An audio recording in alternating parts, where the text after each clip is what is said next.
everyone! For the longest time, I've been trying to find a more elegant solution for storing our shoes at our front door. We had a plastic and metal shoe rack thing that didn't really fit in with the decor of our living room. I wanted to replace it with a piece of furniture that was nice looking, obviously, but would also hide our shoes away out of sight. It was just one of those kind of projects that was like always in the back of my mind. I wasn't constantly trying to figure something out, but if I went to the store and I saw something, then I'd be like, oh, that could work for my shoe dresser. Or if I saw something online, then I would get inspired to make one. And then it happened. I found Anna White's website. She is a woodworker. She makes plans and puts them up on her website, free for anybody to use. Her projects range from starter level projects all the way to advanced projects. It's pretty great. She has like over 1,000 free plans up there, so even if you don't necessarily like or need what I'm making today, you could always go to her site and just see what else she has. Maybe you'll find something that you want to build yourself. Of course, I'll leave a link to her website down below. Anyway, lo and behold, she had a shoe dresser that was pretty much exactly what I wanted. I decided I was going to film this as I put it together and kind of walk you guys through my journey of building this thing. So let's get started. You'll need a screwdriver, a pocket hole jig with 1 1/4 inch pocket hole screws. This isn't a necessity. You can make this project without it, but it makes life so much easier. If you find yourself building a lot of things from scratch, then it would be worth investing in one of these. If you don't have one, then you can refer to Anna's website where she explains how to assemble this thing without one. A few normal 1 1/4 inch screws, wood glue, a square, some sort of saw to cut the wood. A circular saw or table saw would be ideal, but I just used my jigsaw. It cut the wood slightly wonky, so I would only recommend using one of these if you completely trust yourself to cut really straight lines. You could also just use a handsaw if that's all you have. Clamps, a hammer, sandpaper and or an orbital sander, measuring tape, a pencil, 3/8 inch wood dowel pins, 1.5 inches long. I actually ended up just buying some 3/8 inch regular dowel that I cut into 2-inch pieces. 4 magnetic cabinet clasps, an old leather belt, drawer pulls. I'm actually going to use another old belt to make mine. Table legs. In the original plans, she just uses some 2x2 to make legs for the dresser, but I wanted mine to match the legs on a credenza I have in the room, so I grabbed 2 5.5 inch tapered table legs. Wood, which I'll go into more detail in just a second. Finishing materials. I used a 2-in-1 stain poly finish that I applied with a glove and a sock. And of course, safety gear. Goggles, a dust mask, hearing protection, etc. The plans that Anna White has on her site makes a shoe dresser that would be about 36 inches tall and 47 inches wide. I only really had a 36-inch wide spot to work with, so I had to make a few adjustments. Here's a breakdown of what size wood I got and how I cut it. Some of these cuts are dependent on the final width of other pieces, so those cuts could be different for each person. I got 4 1x8 inch 8-foot boards. With one board, I cut a 34.5 inch piece for the middle and 2 30 3/4 inch pieces for the sides. With another, I cut 2 36 inch pieces for the top and the bottom. And with the last 2 boards, I cut 4 pieces 34 1/4 inch for the front faces of the drawers. I also got 2 1x6 inch by 8-foot boards. With one of the boards, I cut 2 34 1/4 inch pieces for the bottom of the drawers. With the other one, I cut 4 14 inch pieces for the sides of the drawers, which I then rounded off the corners on each one. Lastly, I bought 3 1x2 inch 8-foot boards. I cut a 34.5 inch piece from one for the cleat, and I cut 4 34 1/4 inch pieces from the other 2 for the drawer backings. All of the side pieces are the cuts that are dependent on the true width of the boards. It would be smart to hold off on cutting these pieces until you're at the point in the build where you need them. Trust me on this. I was not smart and I cut everything first. It all worked out in the end, but I did have a few mishaps that I could have avoided had I been patient and held off on cutting those things until I really needed them. I'll go into that stuff when I get to those parts. Also, I had a decent amount of scrap wood, which I turned into another way easier project. I'll be showing you guys how to do that, so stay tuned. Cut what you can to size, and then it's time to get building. First, lay out the pieces for one drawer.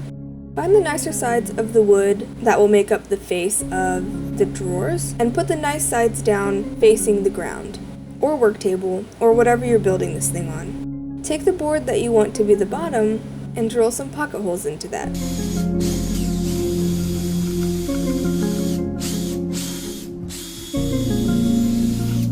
Spread some glue along the edge of the wood.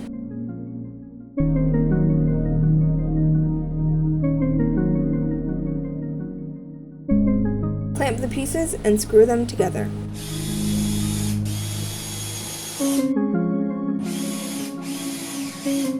Once they're screwed together, you can release the clamps because the screws are basically now clamping the wood together while the glue dries. Now to add the bottom. Drill some pocket holes into the bottom piece of wood, apply glue to that edge, clamp onto the back of the baseboards, and screw together. Now is the time where you would measure the size that you need for the drawer sides, from the bottom of the drawer up to the top. Cut those pieces out and round one of the corners off using a jigsaw. If you don't have one of those, you can probably just cut the corner at an angle with a table saw, circular saw, or a hand saw. Drill some pocket holes. I did one into the bottom and then two along the side. Spread glue onto the bottom and the side edges. Clamp in place and screw together. Repeat for the other side. Like I mentioned before, I had cut everything beforehand, so with one of my drawers, these ended up being about 1/4 to half an inch longer than I needed them to be. I was able to just saw the extra off with a hand saw, but it was still an annoying thing that I could have avoided had I actually done what Anna says to do and measure after I had screwed the two face pieces together. In the original plans, she actually has another piece like this that she attaches to the middle as a divider, giving the drawer additional strength. Since I shortened my dresser over a foot, I felt like I didn't really need the additional divider, so I only did the sides. Measure up the sides 2 inches from the bottom and put one of the 1x2 backing pieces in place. Make a mark on the other side of the 1x2 and then measure 2 inches from that mark. Put the other 1x2 in place. Hold the wood down and drill a pilot hole for a normal 1 1/4 inch screw. I don't remember the exact size of the bit I used, but just be sure to use one that is slightly smaller than the width of your screw. If you don't drill a pilot hole, then the wood can crack, and that's no fun to deal with. Apply glue and then screw the pieces together. Repeat on each side. And there you go, you built one of the drawers. Repeat this whole process again to make the other drawer. Now is when you would measure these things to get the final measurement for the sides of the whole dresser. Measure the face of each of the drawers. Don't just measure one and then assume that the other is that size. When I measured mine, one was 1/4 inch bigger than the other, which is why the sides for one of them ended up slightly longer than I needed it to be, as I mentioned earlier. Anyway, take those measurements, add them together, and then add another 1 1/4 inch, and then you have the final measurement for your sides. Mine ended up being 30 3/4 inches. The extra 1 1/4 inch that you had added on at the end is to account for the width of the middle bit of wood and then the 1/8 inch gap that will be around each side of the drawers. Now you can build the shell of the dresser. Drill pocket holes into each end of both side pieces. Spread glue onto the edges, clamp, and screw together. I found it easier to stand it up while I screwed these things together. Repeat on each corner. Now it's time to attach the middle piece. Drill pocket holes on each end of the middle board. Take the face measurement on one of the drawers and add 1/4 inch onto it. Use that measurement to make a mark on the inside of the dresser so you know where to attach it. Apply glue to the edges and screw in place. Attach the cleat at the top of the dresser. I did this with glue and more pocket holes. Now we're at the nerve-wracking part. You can either have the dresser swivel on metal hinges, or you can use dowel. I didn't like how the metal hinges would have to stick out of the bottom of the drawer and be seen, so I decided to go with dowel, which in my opinion makes the front look nice and clean. You want the drawer faces to be flush with the outer shell of the dresser, so the easiest way to achieve this is to do this next step with everything laying face down on a flat surface. Use your clamps to make the drawers centered in their box with 1/8 inch gap around the sides. Then drill a 3/8 inch hole into the sides of the dresser at the bottommost corner towards the front, making sure you hit the drawer on the inside. I went about 1/2 inch from the front and from the bottom of the drawer box. I only wanted the hole to go in about 1.5 inches, so I measured that on the drill bit and stuck some tape around at the 1.5 inch point so I knew where to stop. Repeat on the other side and then again for the other drawer. You can stick the dowels in now, but I wanted to stain everything first, so I waited. Now attach your feet. I measured 1/2 inch in and attached the legs there.